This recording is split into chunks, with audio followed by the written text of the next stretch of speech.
Hi everyone, welcome to Ph.D TV, where I bring the classroom to you. I'm Hannah John, and today I'm going to talk about 3 mistakes you might want to avoid if you're a graduate school student. Stay tuned.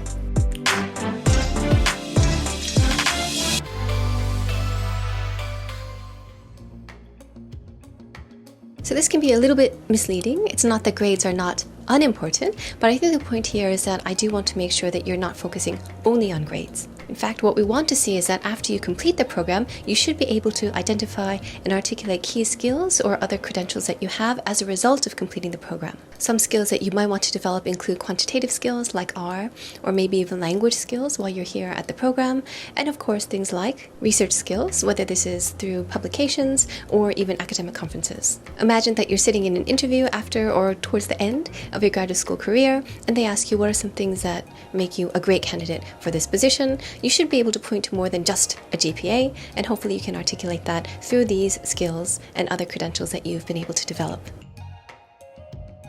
The second mistake that you might want to avoid in graduate school is not cultivating relationships. Now, I was debating between making friends or getting to know your professors or networking, but I think this kind of encompasses all of those ideas and even more.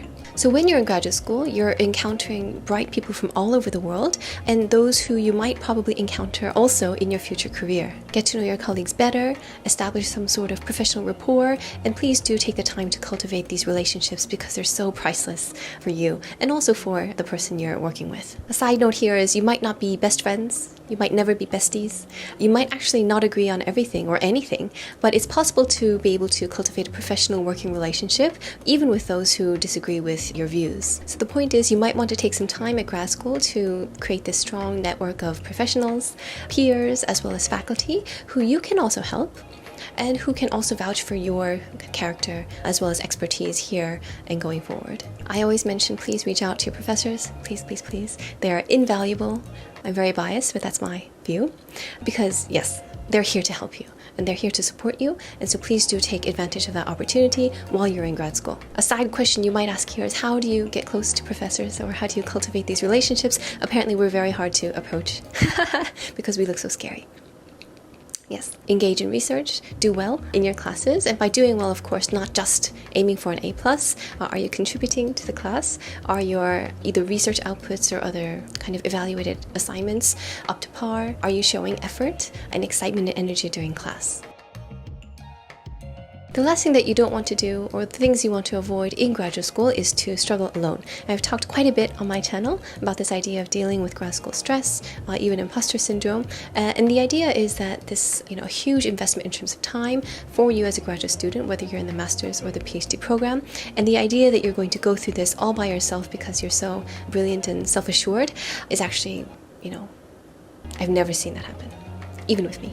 Grad school is a very rewarding but also demanding and stressful period of time, and so it's really important that you make sure that you have family, friends, faculty, peers, even medical professionals who might be there to support you and to help you during this time. And just because I'm a faculty member, although I can't speak on behalf of all faculty, certainly for me and for many of those I know, we're not mental health experts, so it might be very limited in terms of the type of support that we could be able to give you in the classroom and outside, but especially when it comes to things like curricular issues, so for example coursework, assignments, or even research, you'll find surprisingly that your faculty are very supportive and understanding, so please do feel free to reach out.